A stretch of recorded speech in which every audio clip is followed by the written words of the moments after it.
Jonathan, do you want to record? Awesome. Okay. We are good to record. So, hey, everybody, welcome. So today I'm going to be talking about trans issues and my transition. So welcome to Refactoring Gender, Jennifer's Transgender Tale. So a disclaimer. I am a white, economically privileged trans woman. I transitioned at 42 with a supportive partner and an established career in an industry with relatively widespread trans representation. I have not experienced what many trans people, especially young trans people, trans men, Black trans women, and other trans people of color go through. So I have tried to make sure that I am just speaking from my perspective and of what I've gone through, but I'm sure there are things in here that other trans people would disagree with. So, caveat. Okay, so what does transgender mean? So, being transgender means that when you were born and they said it's a whatever, they didn't get it right, and that's pretty much it. So why are there trans people? Why are there people who are like, no, that like gender that you assigned me is not what I feel like inside? As far as we can tell, it's a biological thing. The brain is sexed at a different time as the body is sexed, and biology is amazing and wonderful and confusing. And there are different things that can happen. It's not very well studied. Trans people, there aren't a lot of researchers working on this problem or not problem. And then there's the question of like, do you want people to be able to say like, oh, your baby has a higher likelihood of normal of being trans? Like, we don't want to get into that situation. There are binary and non-binary trans folks. It is a big colorful umbrella, which includes gender fluid people, bigender people, and more. Many societies, most societies around the world before colonization had some kind of recognized not man and not woman gender identity. But a lot of these were stumped out as colonization happened. With Native Americans, you may have heard of Two-Spirit, but they exist in most cultures. And gender identity is completely separate from sexual attraction. So, yeah. Some terminology. Thank you to Jessica for covering a lot of terms last week. Here are some that I will specifically call out. Any term that isn't transgender is probably something that you should stay away from. The trans community in the past has used other terms. There were other terms that were sort of widely understood that have fallen out of favor. Some people may still identify with them, but if you are an ally, it's probably best to just stick with transgender. Cisgender basically means that you are not trans. So cis being like you identify or are what you are assigned at birth. AFAB and AMAB are assigned female at birth, assigned male at birth. So you may see those terms sometimes. Self-acceptance is when you finally recognize for yourself that you actually are trans. And after self-acceptance, transition is what some trans people do. They switch their presentation from their old assigned birth gender to a different gender. Some people also detransition, which is the process of going backwards. It is remarkably uncommon. So something less than 3% of trans people detransition. And for most of those people, it's due to either societal or family pressure. HRT is hormone replacement therapy.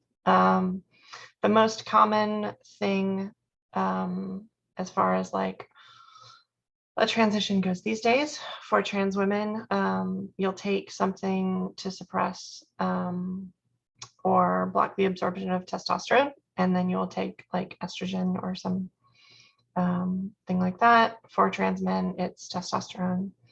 Trans women also sometimes take progesterone. It has not super well studied, but anecdotal benefits as well. Passing.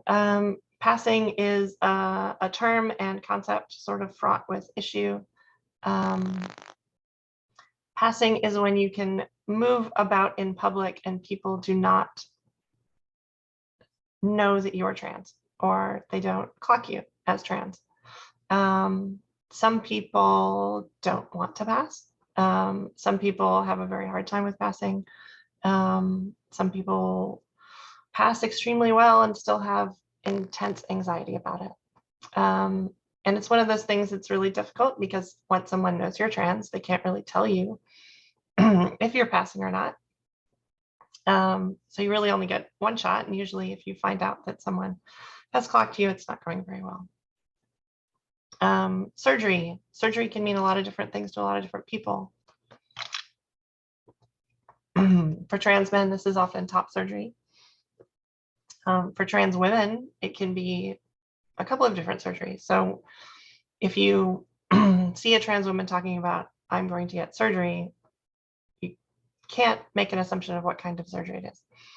So there's facial feminization surgery, which is a whole like suite of procedures to take sort of more masculine features and make them more feminine. There's breast augmentation, and then there are a couple of different types of bottom surgeries. So what kind of issues do trans people face? Trans people often face rejection from society, from their jobs, from family, extremely often. Violence. Often, especially young people and people who are under-resourced may end up having to resort to survival sex or sex work in order to get by. A lot of the violence is sort of rooted in shame of how we as a society think about trans people. And then there's oppression, where you have people who are sort of actively trying to oppress or stop people from transitioning, or put them in a bit of a box. So rejection.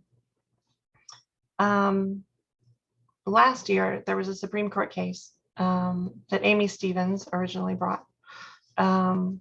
She was working at a funeral home, and she realized she was trans and decided to transition. And she told them, like, I'm going to start presenting female at work. And they were like, okay, you're fired. You can't work here anymore. And she brought her case, and it went all the way up to the Supreme Court. She did not, she passed away before the Supreme Court judgment came down.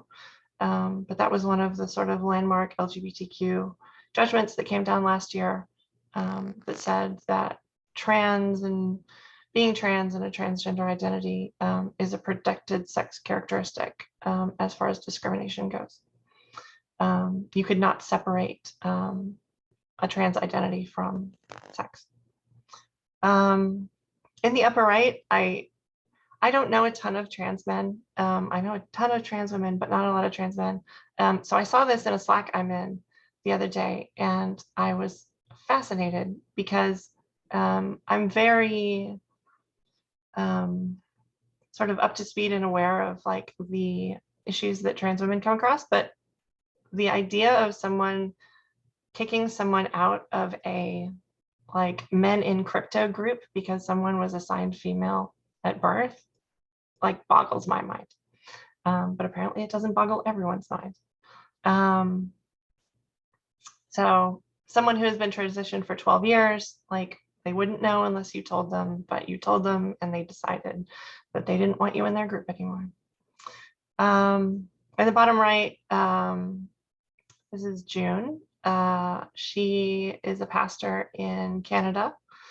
She transitioned in a sermon a little over a year ago at her church. And eventually the church had a vote and they decided to fire her.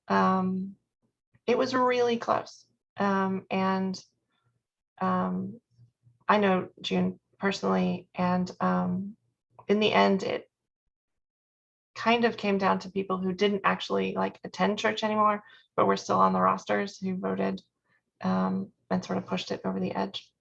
Her wife is very non-supporting. They are separated and are like going to get a divorce, which is an altogether too common story. Violence. Violence in the US overwhelmingly targets Black trans women. It is often tied to sort of relationships, survival sex, being rejected by family and having to find a place to live and a way to get by. It is also like largely centered in kind of the South.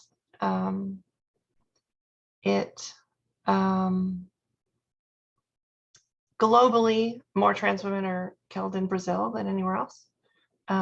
Also, most of the victims there are Black. Mexico is the next behind Brazil. And most of the time, this is about shame. It's about people who they may have seen or been in relationships with, or who are attracted to them, feeling shame about it because of how we consider trans people in society, and wanting to exert power in that dynamic. And then we have oppression. I could have filled this slide and probably the other slides with just articles from this week. The one in the bottom left-hand corner is actually from today. So I'll sort of start with the UK because things are worse there. So this is an article that's either in last Sunday's or next Sunday's Telegraph about trans widows being trapped in loveless marriages. So in the UK, you can change your name, and you can get gender reassignment surgery. It's really difficult. The wait times are really long, but you can't change the gender on your birth certificate without your spouse's permission. You also, until currently, they do not have no-fault divorces. So if you want to, well, yes, it's basically people sort of holding control over trans people and saying like whether or not you can transition or not, because I have a vote in whether you actually get to transition or not. But they sort of spin it as like, oh, I'm a trans widow, which is not to say that it is not really hard for spouses of trans people. There is not a lot of support there. It is a lonely thing. There's a big community for trans women. It can be hard to say, my spouse is going through something and I don't know how to feel about it, and to find other people to talk to, especially other people who are going to be sort of encouraging and not angry about it. And it's hard for trans people to take that spot because like the trans person who is transitioning is going through probably the hardest thing they will ever do. So it's difficult. In the UK, there is a very strong TERF, trans exclusionary radical feminist, or gender critical movement. So these are people who believe that they should have the right to not use someone's preferred pronouns, say at work. Specifically, Maya Forrester in the middle, her contract was not renewed for a job because she posted on Twitter that she didn't think that trans women were women. She was like, they're biological men. And she would not use a trans woman at work's preferred like pronouns. So she sued and initially lost. she sued again, or extended it, and said that it was her protected like right as like her beliefs to be able to misgender someone, or to like state these things. And she sort of half won that one. And as you can see, J.K. Rowling was happy about it. J.K. Rowling has been pushing a lot of this sort of like, we're not so happy about trans people stuff, in her last book, which is a Robert Galbraith novel. Robert Galbraith, by the way, Robert Galbraith Heath was a psychiatrist in the US who experimented with gay trans conversion therapy, like electroshock therapy and whatnot. So it's a little weird. The whole thing is weird. But in her last book, one of the murderers is a man who dresses up as a woman to get into women's spaces. So it isn't very veiled, this sort of like, we don't want trans women in our spaces, which quickly extends to like, we don't want them to have rights and we don't want them to be able to self-identify and things like that. A lot of this stuff has come to the US. We had over 100 anti-trans laws filed in legislatures this year. More anti-trans legislation passed this year than the last 10 years combined. So why is this? Well, trans people are an easy group to pick on. There aren't a ton of us. The like, I don't want a boy playing sports with my daughter argument lands well with some people. It has not been helpful that we have had articles like this, like, oh, your child is like 13 and trans, and they're like saying that they want hormones, these sort of fear-mongering articles. So like, it is no surprise that 3 years later, we have this sort of torrent of legislation. So how to be an ally. I really like this slide over on the left. It's like a pair of comics that's like, one of them is what people think that trans people care about, and it's like half pronouns and half bathrooms. But what trans people actually care about is a lot more complicated. So how to be an ally. If you are not sure of someone's gender identity or pronouns, it is okay to be gender neutral. You don't have to sir or ma'am everyone you see. I don't think most people do, but it is okay to not know, and it is okay to use a singular they. Include trans people in your gendered spaces. So if you know a trans man and are a man and you are going and doing a boys thing, invite them along. If you're a woman and you know trans women, invite them to your stuff. They have spent their whole lives not being invited into those spaces, and it is very important. Don't out people who haven't given you permission, especially if people are not public about it. Some people are very public about their trans identity. Sometime in the future, I may not be so public about my trans identity. So that's a thing that people wrestle with as well. But generally, if someone hasn't given you permission, don't out them to other people. If you have known a trans person for a long time before they transitioned, it can be really hard to reset the name that you have in your head and the pronouns that you have in your head. And it is okay if you slip up. Just correct yourself and move on. You do not have to apologize effusively, but correct yourself. Like, not correcting yourself because you're embarrassed is awful. That is what my parents do. So I had a friend come over who I've known since high school. We had D&D a couple of weeks ago, and he slipped up because he has known me as someone else forever. But he corrected himself and he moved on, and that was fine. And it hurts, but it's better than not correcting yourself. Don't ask what you wouldn't want other people asking you. Don't ask about what's in someone's pants or skirt. If someone shares, they will share. Seek out, listen to, and amplify diverse trans voices. This is something that I've been working on a lot over the last year. I know a lot of white, techie trans women. I had to seek out and find trans women of color to follow, trans men, things like that.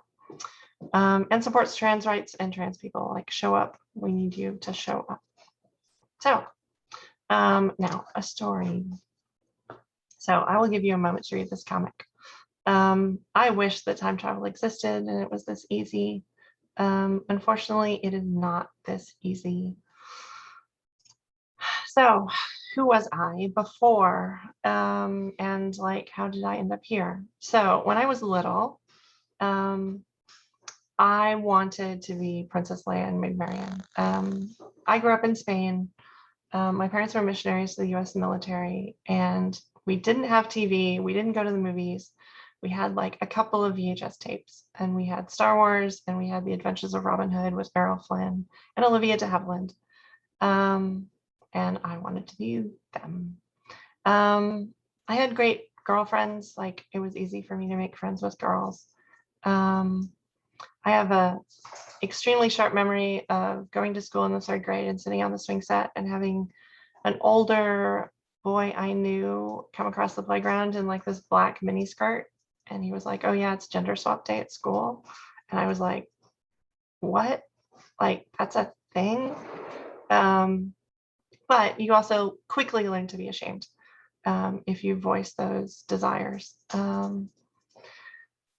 Yeah, so I was also like, we moved around a bunch as a missionary kid. I didn't go to the same school for more than 2 years until high school. When I hit puberty, I got boobs, which is gynomastia if you're assigned male at birth, and was, as you can expect, in middle school, in a public middle school in Killeen, Texas, which is next to a military base, mercilessly taunted and repressed a lot. There may be more stuff that I don't remember. But yeah, so that was sort of young me. In high school, it's funny to think back on now. But I went to a couple like all girls slumber parties when I got access to the internet when I was like a sophomore, junior in high school. I found MUDs, or multiplayer online text-based role-playing games. I created a girl character there, and it was like nobody could know. Like, you could just be yourself. And I was a awful dumpster fire mess of a 13-year-old or teenager online until it became time to like have an in-person meetup. And then it was like, okay, well, that can't last anymore. I did early internet research into transition. I don't know if this was actually before the web or not, but I remember looking at like vaginoplasty and other things back then. But I had conservative parents, and I lived in sort of small town Texas, and there was no representation in society or media, so it was just not a possibility. It was like, this is a thing that I want with all my heart, but I can't have. So you learn to stuff these things down. So I grew up a bit. I found a girl, or rather, well, yes, I found a girl who stubbornly liked me beside all of the stuff that was going on. We fell in love, bought a house, got married, had kids. Work started to be increasingly successful, but things still felt not right. So what is that feeling of not rightness? That feeling is gender dysphoria. Gender dysphoria is psychological distress that results from an incongruence between one's sex assigned at birth and one's gender identity. So this is what dysphoria was like for me. It also presents in a lot of other ways for a lot of other people. Your body does not really feel like your own. It feels like you're like, I definitely had thoughts of like, if I could like peel this skin off and there was a different person underneath, that would be fantastic. You look in the mirror, you don't really recognize yourself. You can sort of like, from an aesthetic standpoint, go like, oh, there's a person in there, and I sort of understand what they look like, but it doesn't feel like you. So as a trans woman, I would say that my brain is much more built for estrogen than it is for testosterone. And when you put a bunch of testosterone in it, it doesn't react very well. So either my emotions were sort of flatlined a lot of the time, or I could get really angry and frustrated fast, and not know why and not really be able to control it. I did find a lot of queer friends, people I think sort of see each other, whether they know it or not. My name did not feel like my own. It felt very much like I was sort of playing a role. I also had no idea what I like really wanted. I knew that I sort of wanted to build a family, like having groups of people that I sort of took care of or hosted or housed or something was always really important to me. But I think I really sort of said, what do I need to do to like succeed in like the thing that I'm good at, or what are other people doing that I should do? So watching movies and TV shows was kind of stressful because every time you see somebody on screen, you're like, is that what I'm supposed to be like? I did a lot of safe exploration in spaces where that was possible. So pretty much every like computer role-playing game or video game that I played where you could play a female character, I did. I had awful, awful style for 30 years, which is not to say that I did not care about fashion. I loved fashion. But I wore conference t-shirts and jeans or cargo pants every day for like 30 years. So also a lot of discomfort in gendered spaces. So like my own bachelor party was awkward for me because like I did not feel comfortable with like just guys. It's also very easy to be an ally. Like, oh wow, that person is so brave. Like, I want to support them, and like what they're doing is so awesome. So what did I do for 30 years? I did not admit that I was trans for 30 years. I was just a cis person that would rather be a member of the opposite gender. Surprise, that's being trans. So here's another thing. This is a sort of a thought experiment. If you offered me a chance to press a button and become an attractive cis woman, and I didn't have to explain myself to my friends and family and employers, because that's who I would have always been to them, I would have felt 1,000 million butterflies in my stomach, agonized over it for hours, and then at about 2 a.m., I would have pressed it so effing hard. The other version of this that I've heard is if you were stranded on a deserted island and there is a button that just turns you into a girl, would you press it? Would you press it? And the answer for me was yes. So why didn't I transition? If I like knew trans people and knew all these things, or knew trans people existed, there's a lot of like sort of self-delusion of I'm not trans enough. Like I want this obviously, but like these other people knew it when they were 3 years old. And like I have not known it forever, so I must not be trans enough to be a trans person. There's a lot of shame, like, is my family still gonna love me? Is my spouse gonna still love me? Like, if you don't have a lot of trans people in your family, or if you've seen trans people who are rejected by their families, like that can be really scary. Is it gonna ruin my life? Like, am I gonna lose my job? Am I going to like, our law is going to pass? It's going to make it impossible for me to exist. I will admit that this one is extremely vain, but what if I'm not cute? Like, what if I transition and I can never be cute? Like, would it be worth it? That was like kind of a big deal for me.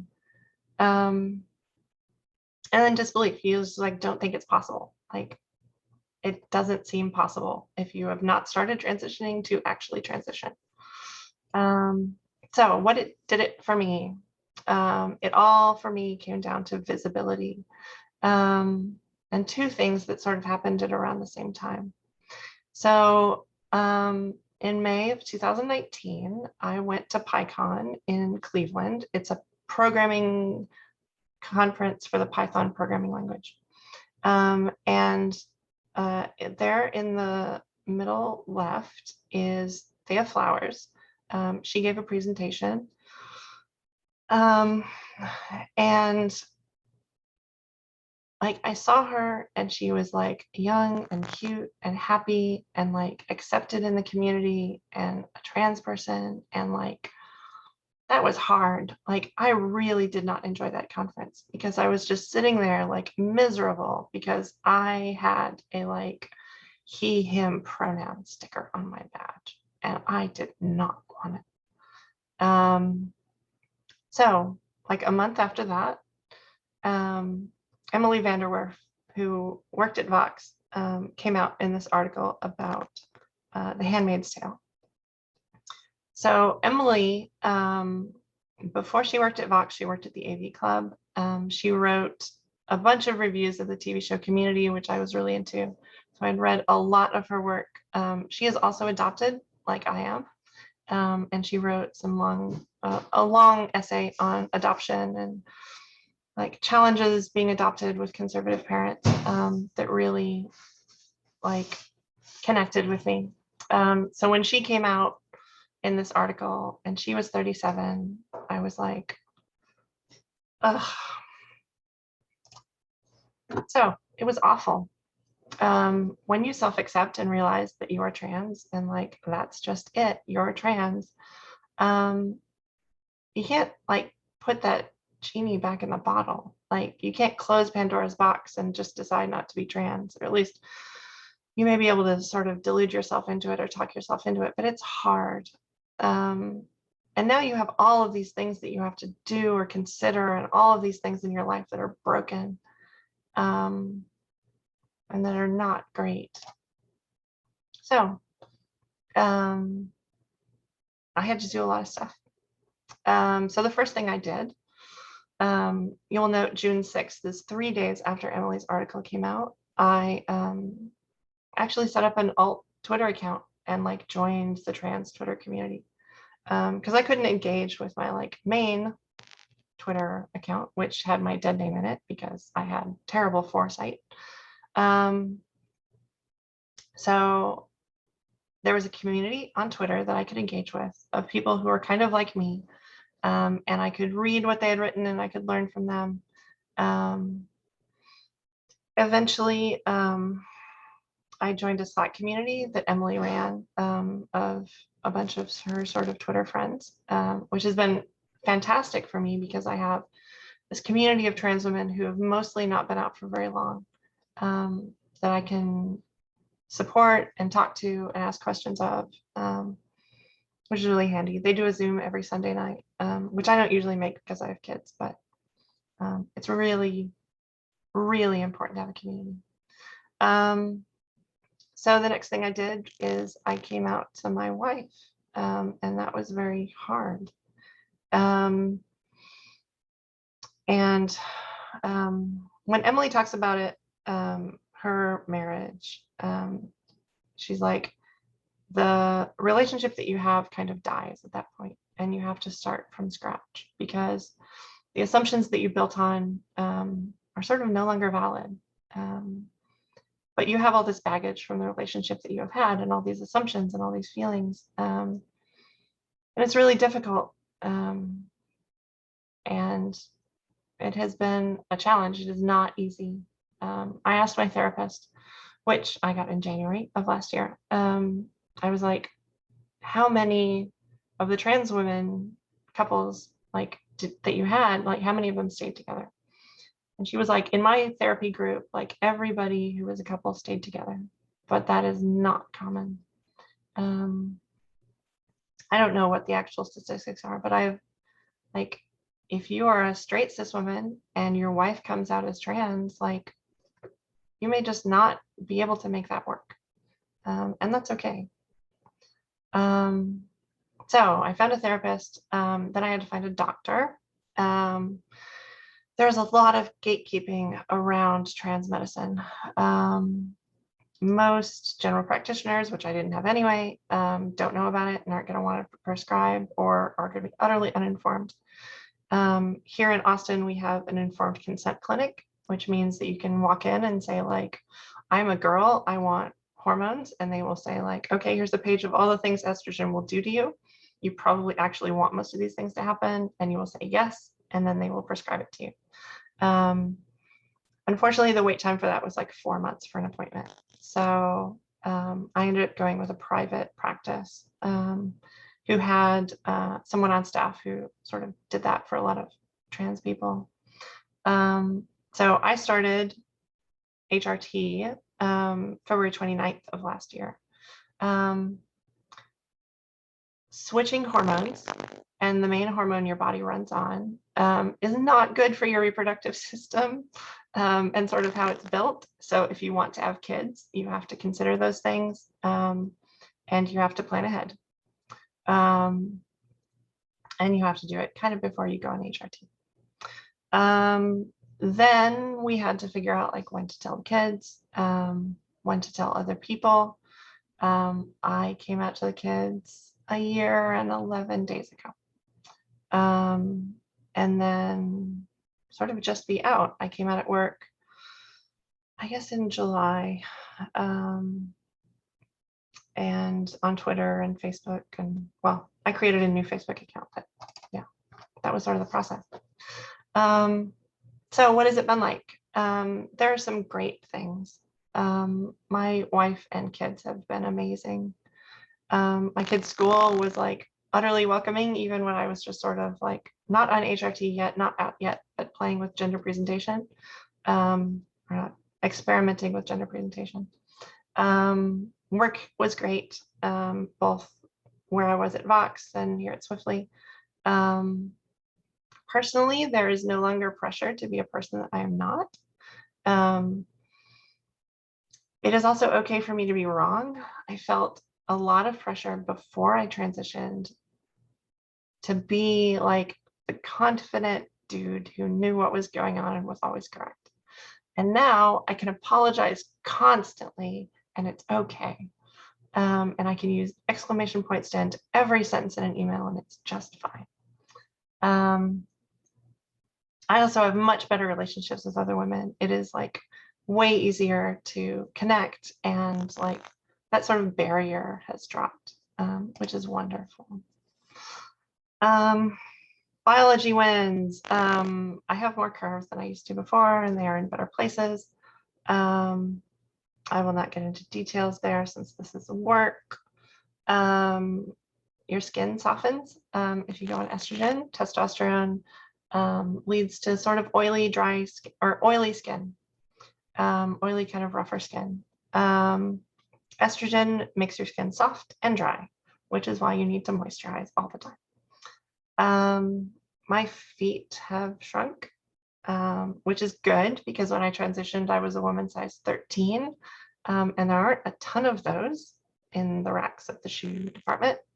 Now I'm in a 12, pretty solidly in a 12.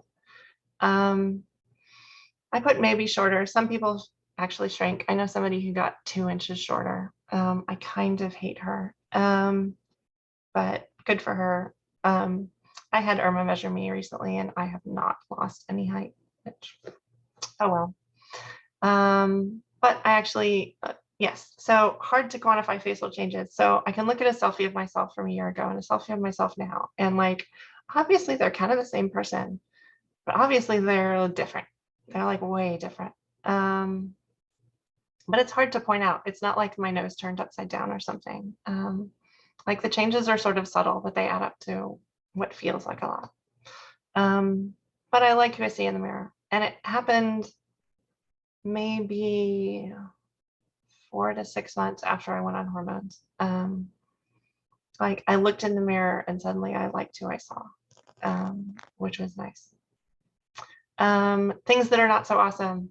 Your bones don't change. If you get on hormones early enough, or can do puberty blockers and then hormones, you can have good outcomes there. When you are 42 and go on hormones, your bones do not get any smaller, but you can get osteoporosis.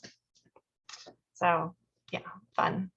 Also, your voice doesn't change. Your voice box, if you go through puberty, testosterone puberty is like the size it is. I saw a voice therapist one time, and she was like, "Oh, I think you might have some scarring in your vocal cords." I went to an ENT. He was like, "Yep, you got scarring on your vocal cords. Probably from screaming at my children, from not running into the, trying to get them to not run into the ocean in New Zealand." I lost my voice for a week that time. So it's really about practice. It's about speaking with your face instead of with your chest or with like the back of your throat. It is something that I have to think about and do all the time, which is kind of exhausting. My voice is garbage on the weekends because I don't see other people except my family. So it's really hard to like be up and presenting around your kids when you're trying to get them to not burn the house down.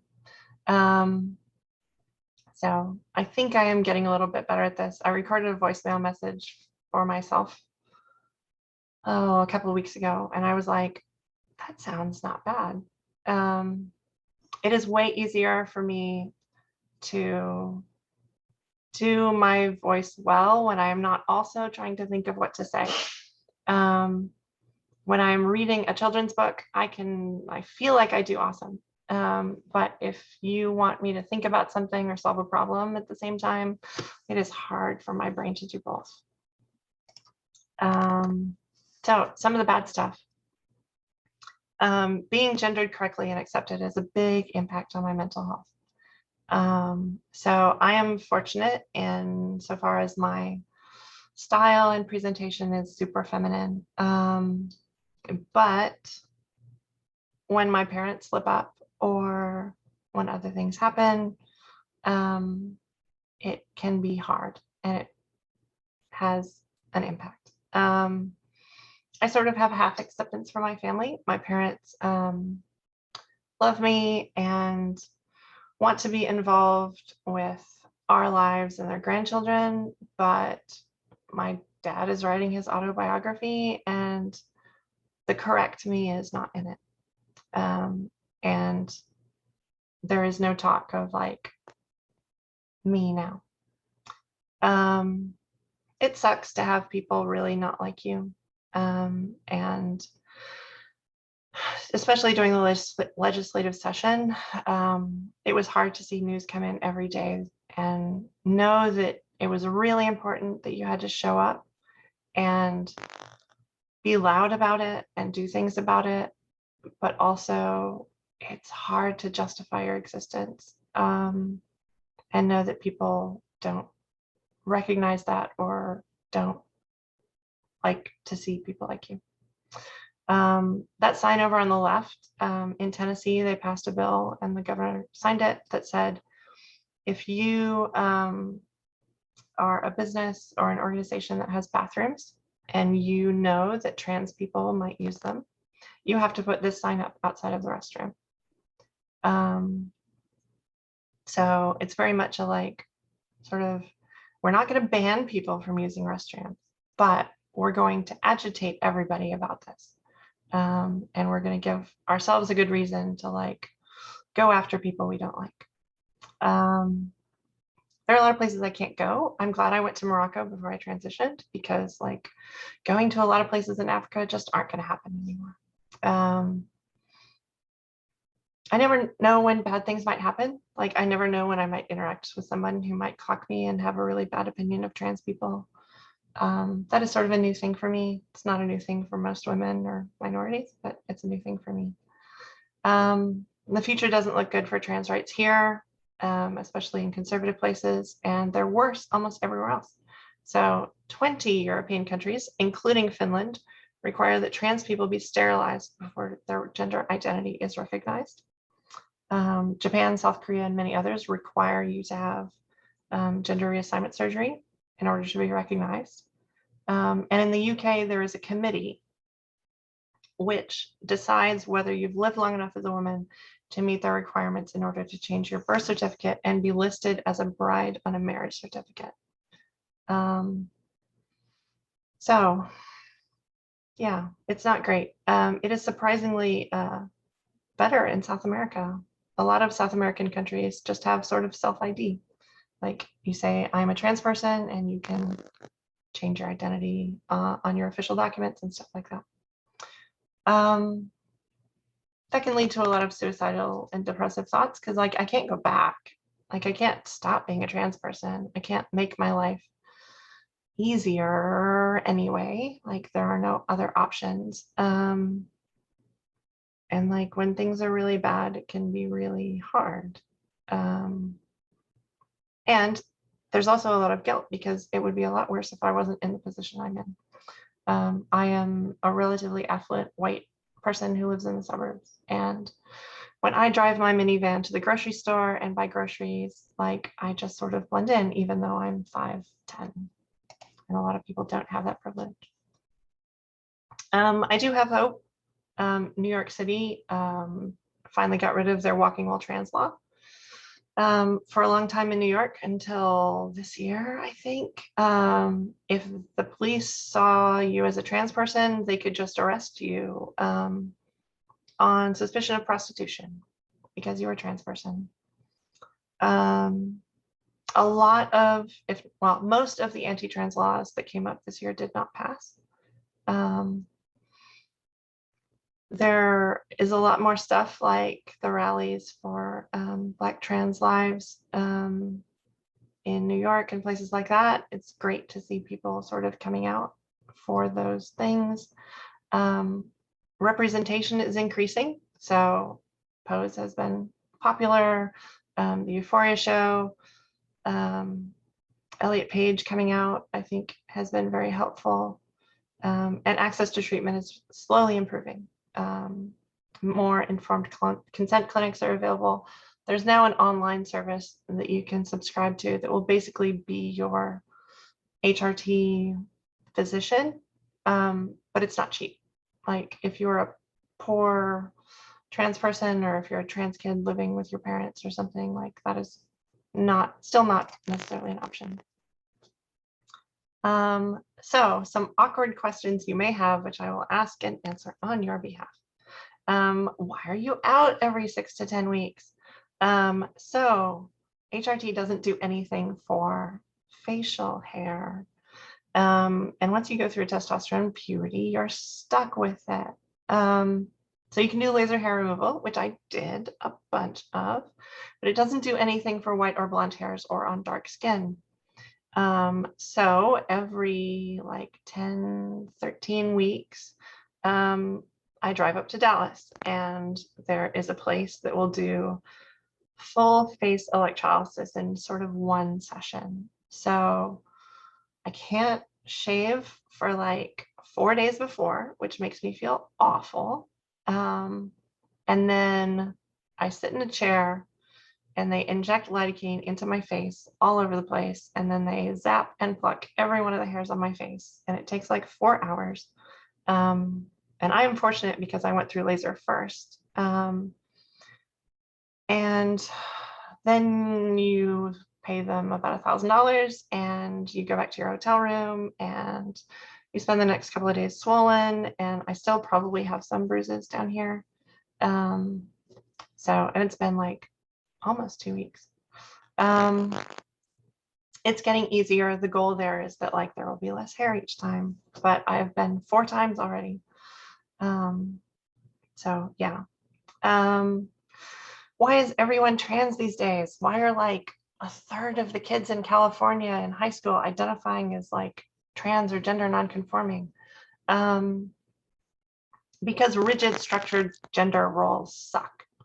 And because there's more freedom to experiment.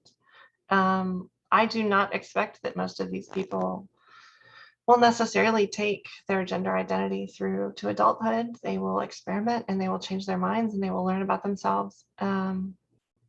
But like there have always been trans people, and there are probably at least 0.5% of trans people in the general population, if not more, everywhere on Earth.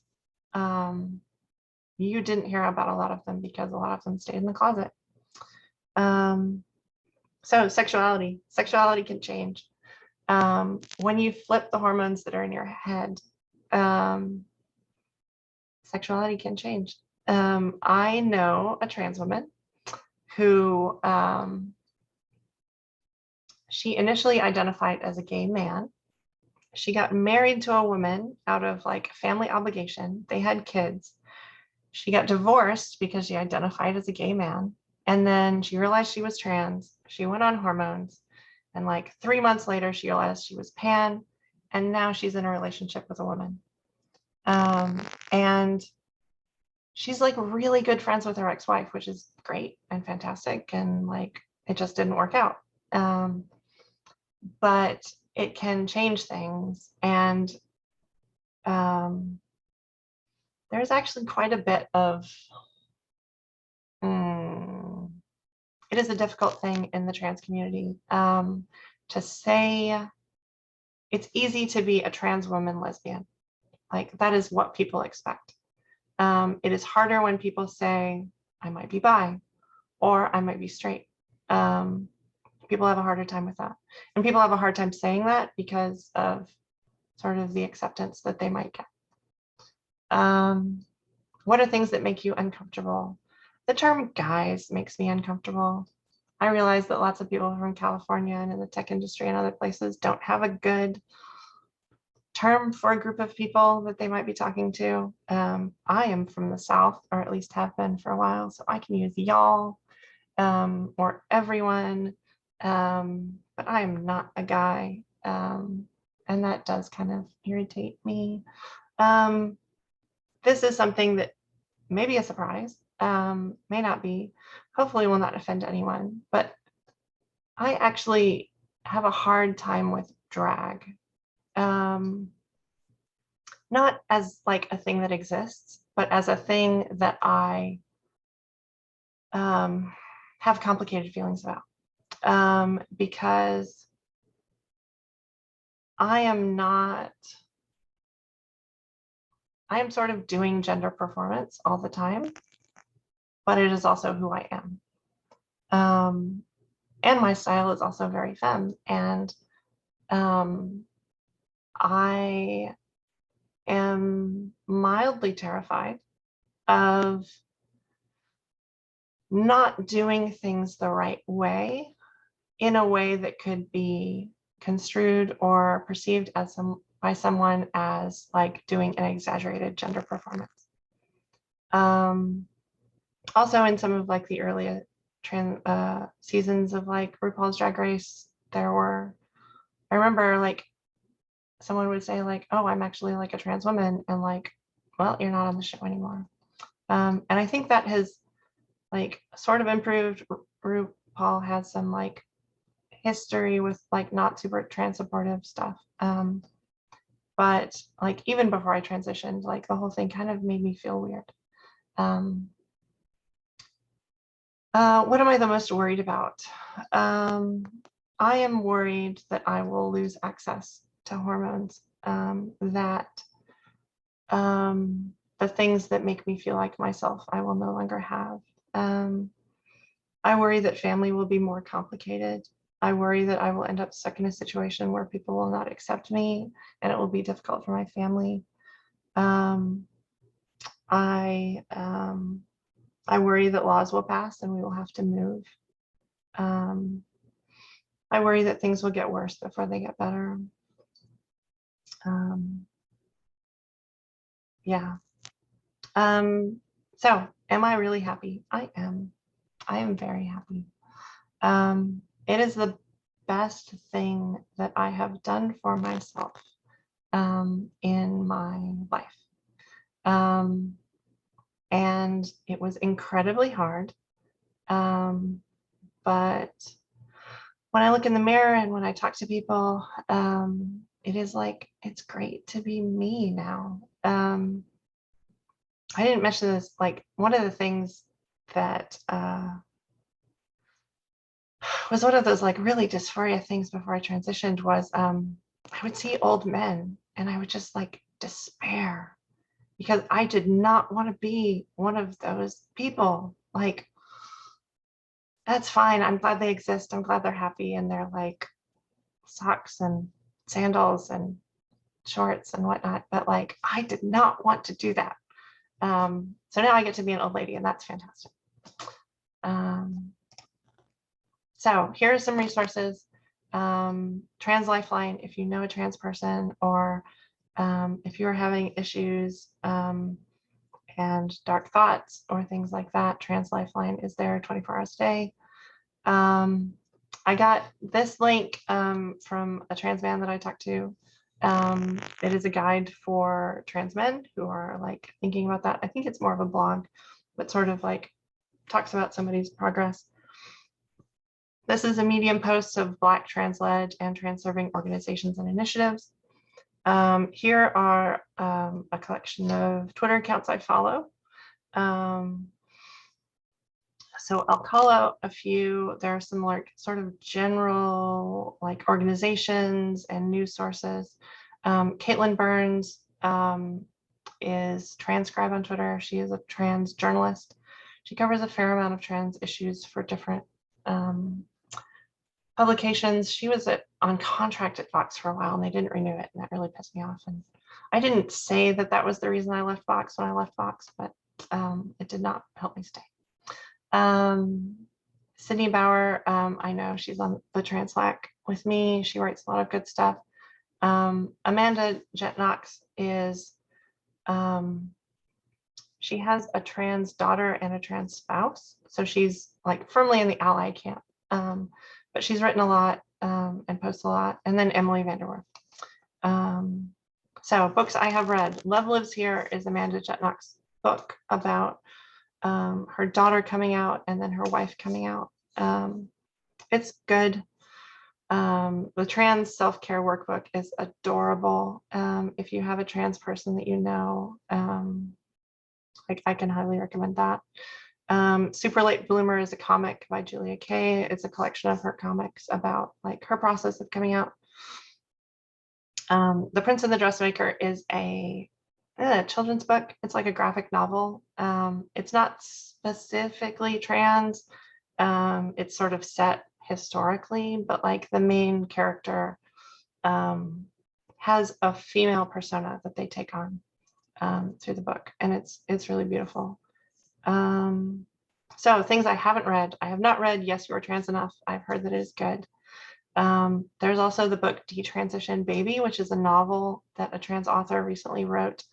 I've heard like glowing things, but also like, why did, like, we don't necessarily want like the cis people knowing all these things about being trans from that book, which I guess is high praise as well. And then things I haven't watched. I haven't watched Disclosure or Euphoria or Pose or Dispatches from Elsewhere, but I've heard that they're all good. So thanks. If you have any questions, my DMs and calendar are open. That is my blog. I've written a couple of lengthy blog posts about being trans. And then there are all the blog posts that I wrote before. There's my Twitter and Instagram. I will warn you, I did not include any pictures of myself before I transitioned in this presentation. But if you go to any of these places, you'll end up seeing them. So I know that can be awkward and weird. But that's it for me. So thank you, everybody. Thank you so much, Jennifer.